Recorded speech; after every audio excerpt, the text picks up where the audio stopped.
We have Kevin O'Leary, aka Mr. Wonderful, back with us today with the fresh news that Prime Minister Trudeau has resigned. He's the first person I thought of. Kevin, Happy New Year. So good to see you. Great to be here. Thank you, Danielle. Yeah, it's a different. I'm in Montreal right now, and I have to say, it's interesting times, Kevin, and you are the first person I thought of when I heard the news yesterday of Trudeau's resignation. What was going through your head? What were you thinking?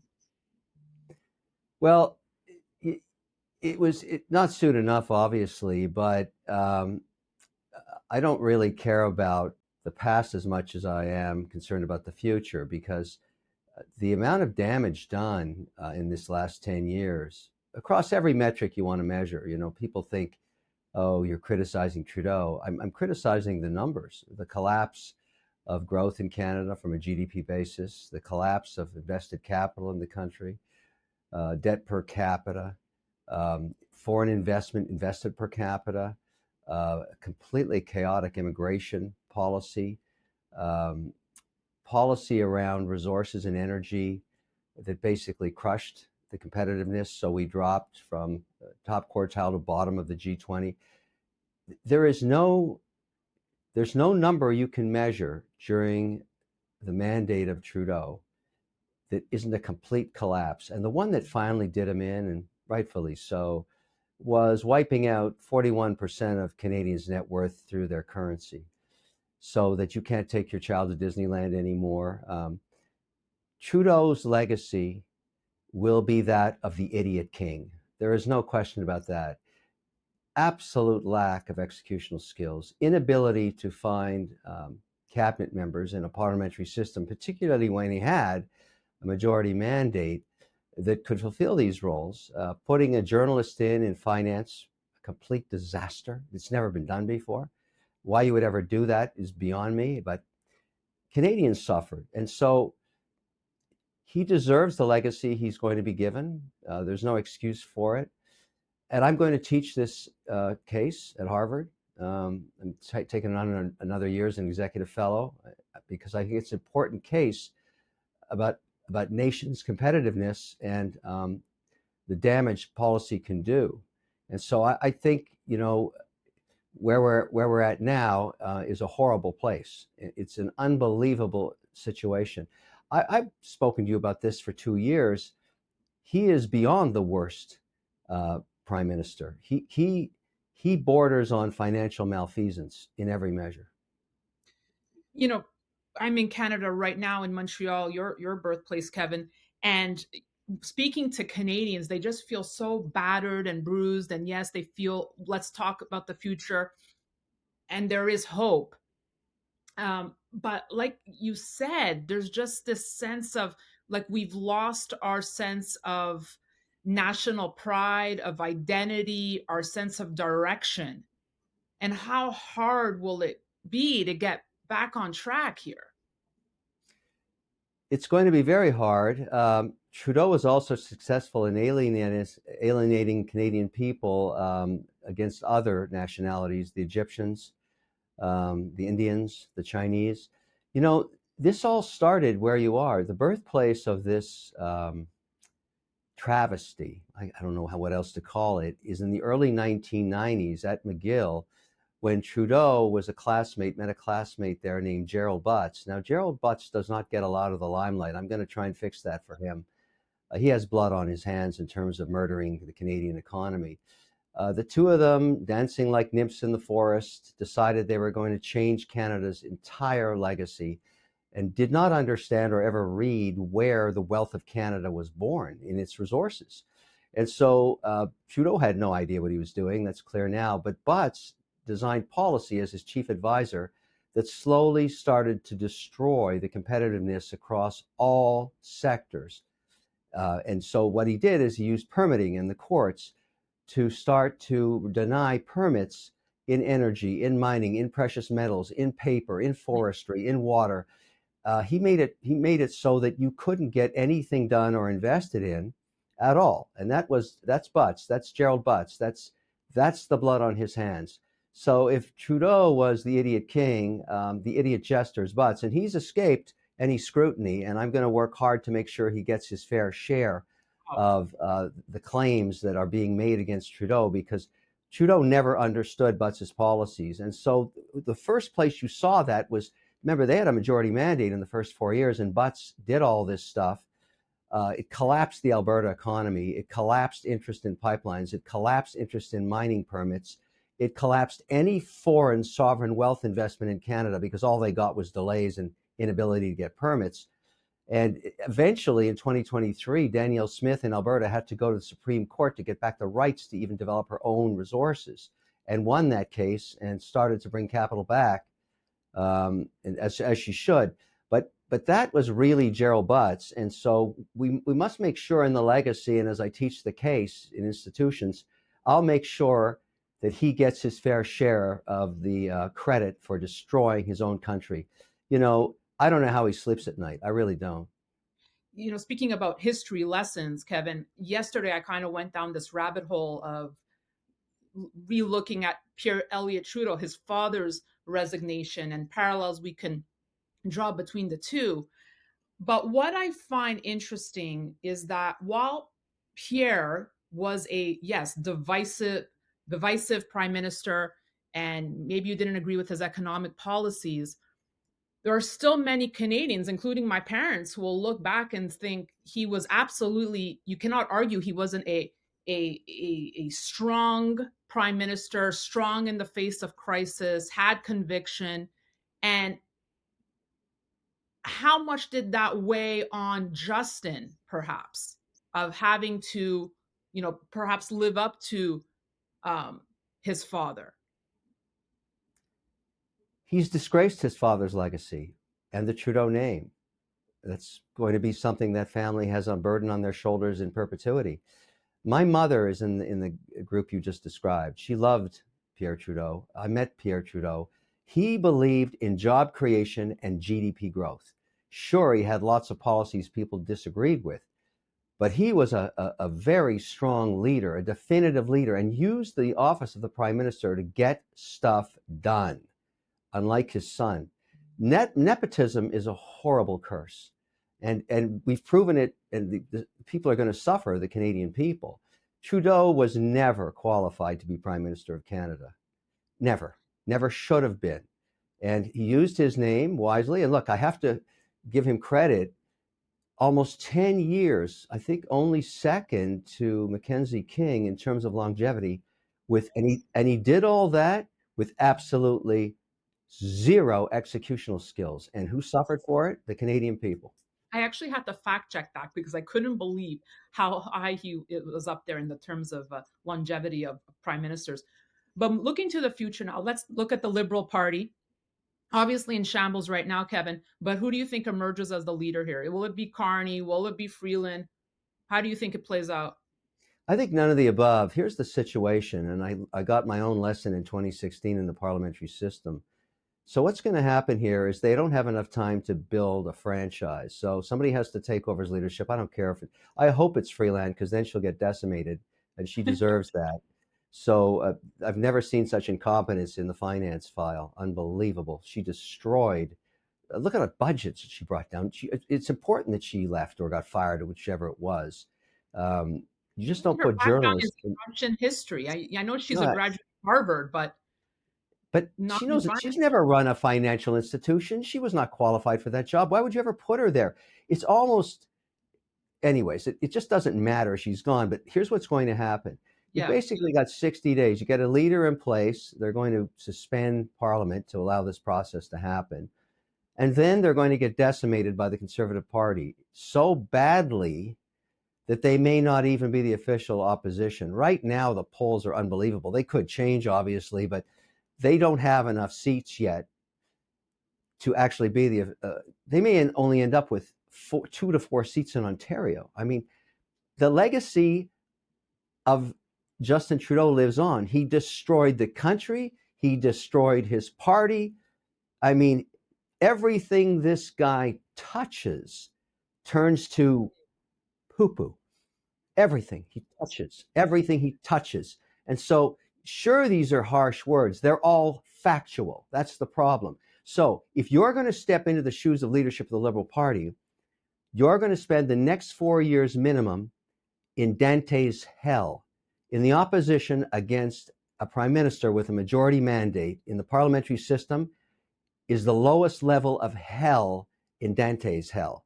And so I can't imagine Carney wants to end his career as a little mouse that can't even talk in Parliament. He'd have to be an idiot to take on that job. Maybe he'll do it.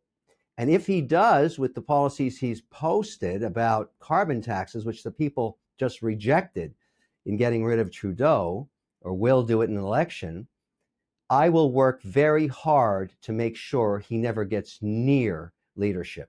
I'll do everything in my power. I don't want more Trudeau at all. I don't want more of the same, either the Canadian people.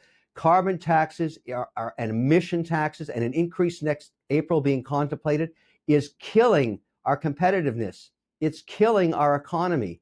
And that's why Canadians are erupting in the streets of joy that Trudeau is gone. He did it. He owns it. Gerald Butts started it. And if Carney wants to try and keep it going, I commit to you right now, to every Canadian listening to this, everything in my power to make sure he does not get elected. Everything I can possibly do in terms of the wonderful followers I have, the 10 million of them, to make sure that everybody understands that this Carney guy is just more Trudeau. A word about Pierre Poilievre. I know the American media loves defining him, labeling him as, Canada's Donald Trump. Is that a fair assessment, summary of Pierre? No, not at all. I'm lucky enough to know him. He's the right leader for the times. The red wave that put Trump into a majority mandate is the same wave he's experiencing in Canada. People are tired. They want a leader that's definitive and cares about the economy and all the problems we're dealing with. And it doesn't say things like sunny ways. I mean, that's just, that'll probably define Trudeau forever, how ridiculous that sounds. And there's no point in bashing other than to teach students in what went wrong there and make sure the people like Butts and Trudeau are assigned the blame, and of course Freeland. But the incompetence in all the cabinet is something we don't want anymore. So we need we need Pierre to come in. What Pierre understands is the most important about the parliamentary system. It's putting the right people in the right files. You need a real finance minister, someone who's actually run a financial institution. You need someone who understands industrial policy and understands environmental policy, that makes sure there's a balance in job creation and competitiveness, that understands capital gains taxes. Can you imagine the last thing that Freeland did was to wipe us out in terms of competition against our biggest trade partner? She thought Harris was going to get in and raise capital gains tax to 28, and she went to 32 in her proposal. That's sheer insanity. Only someone who'd never run a financial institution would even propose something as crazy as that. And that's what we're sitting with. We have to reverse that immediately. We have to be competitive with taxes against the US, or no capital will come to Canada. These are small nuances that you have to make sure you place the right people in the right files. And Pierre knows that. And that's important for every Canadian to understand. That's the role of the Prime Minister. The Prime Minister fills the cabinet with people that have executional skills. Even if he or she didn't, in the case of Trudeau, he wasn't even smart enough to figure that out. Kevin, I know you are in Florida. You've met with President-elect Trump at Mar-a-Lago. 2 key points. I believe you're addressing Canada and US unity. What's your take on his tweets about Canada becoming the 51st state as a Canadian? Kevin, how do you feel about it? No, that's never going to happen. We're never going to give our sovereignty up. But there's so much opportunity between these giant trading partners, unique globally, to be stronger. And the low-hanging fruit are things like a common currency and, merging policy between the Bank of Canada and the Fed, coming up with a uni passport very similar to what they have in the EU, that both sides control the issuance of. The amount of trade we do just out of Alberta. I mean, we're a $1 trillion trading partner combined in Canada, with 188 billion US of just energy coming out of Alberta. We don't need tariffs. Of course we don't want tariffs, and he doesn't want them either. All I asked of him, as just I'm not representing the government of Canada. I'm just an individual. I'm an investor. I'm a well-known investor on both sides of the border. Was to say, sir, you know, this was Saturday, so this before Trudeau quit. Perhaps you would cut Canada a little slack and let them elect a leader that has a 4-year mandate like you have, because you want someone you're negotiating with that can actually get a deal done. These people you're talking to, Trudeau and the other ministers that came down, don't waste your time with them. They're going to be wiped out politically very shortly. And in fact, it happened. It was very nascent and probably, fortuitous that it happened on the Monday. But I think he understood that. I think it didn't fall on deaf ears, and I think that's probably what will happen, which will be good. Give Pierre a chance to get set up, put his ministers in place, and then start trading trips to Washington and Ottawa to figure out our new relationship. We want one. That's important. And of course, I have another agenda item that I went to Mar-a-Lago about, was buying TikTok. Yeah, you're So dead serious about this. I've been talking about it for 2 years. I'm part of the only syndicate that can pull this off. We're going to find out on Friday. The Supreme Court justices have a hearing for midday on Friday.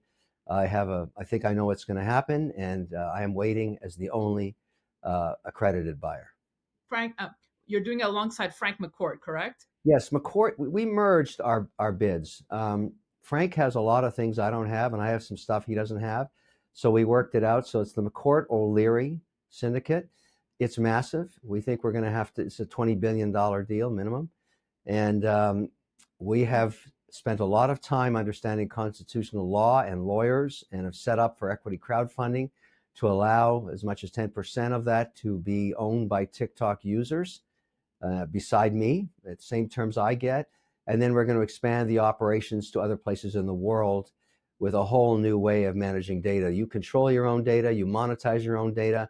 The Chinese are not sniffing around you, all that spyware stripped out. And the only reason, Danielle, we put that press release out yesterday morning was to put it in the market so that the justices could see it. Because the claim the company is making, ByteDance, is there are no buyers that will buy it without the algorithm. And the Supreme Leader will not let us sell the algorithm. And our message to the justices is, here's the offer without the need to sell us the algorithm. We can't use the algorithm because everybody knows it's Chinese spyware anyways and wouldn't trust it. But after we get this deal done and we get this lit up with our new algorithm, we'll take it to Canada, to India, to Europe, to the Nordic countries, and they'll embrace it too, because nobody wants to be spied on by the Chinese. And frankly, I've had enough with the Chinese government. I mean, it's time that we pushed back a little bit, and this is the first place to start. I don't think the Supreme Court is going to delay the decision of the people that's already been rendered on a bipartisan basis through an order in Congress last September.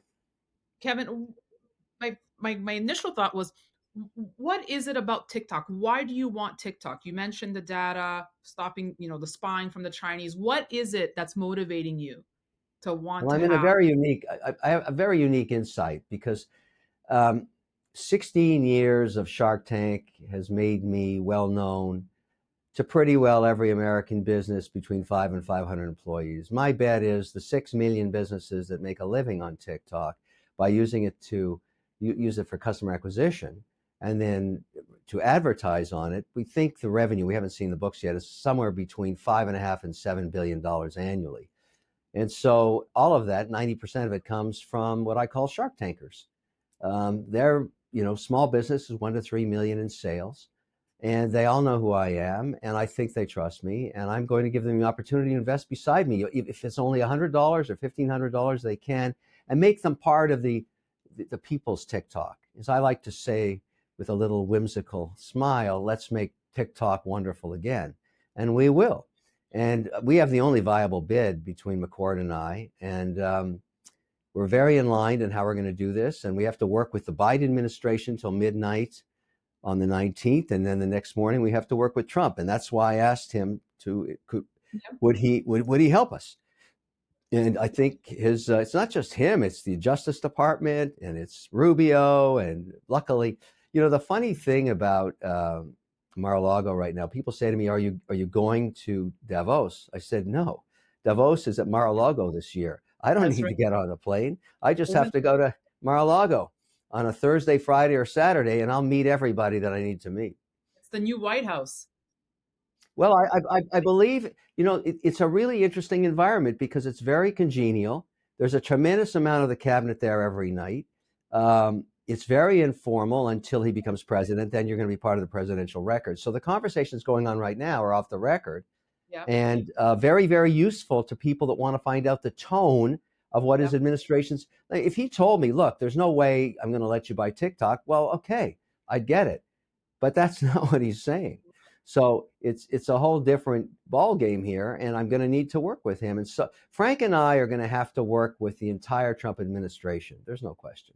Let me ask you just a final question. Businessman to businessman, what was your impression? I don't know if this was your first time meeting President-elect Trump, but what was your impression? It's not my first time meeting him or talking to him. We came up together with Mark Burnett at the beginning of the Apprentice, Celebrity Apprentice, when Shark Tank was starting, and I've been in New York selling forward ads with him.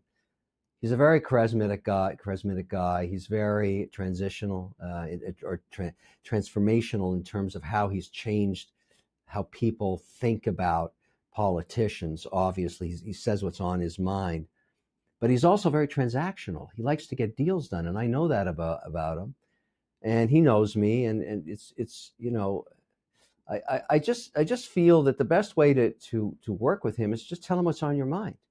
Just don't pussyfoot around and Hmm. just say, look, this is what I came here for. Can you help me or not? And under what circumstances can I move forward? And so I learned how important Mike Vance is going to be in the TikTok deal, and I'm going to deal with Mike because of national security. And whatever it takes, I'm going to have to do whatever it takes to be successful. This is the most complex deal that Frank and I have ever done together. I mean, I'm sure. it's so complex, it's incredible. But I think it's a legacy deal. I'm not doing it for the money. I would Right. like to be part of the syndicate that did this deal. Well, I wish you luck with it, Kevin, and I wish you a prosperous, healthy, and wealthy 2025. Come back soon. Thank you. Take care. And thank you all for watching. We'll have more great content coming your way, so be sure to stay tuned to the Daniela Camboni Show here on ITM Trading. Thanks for watching.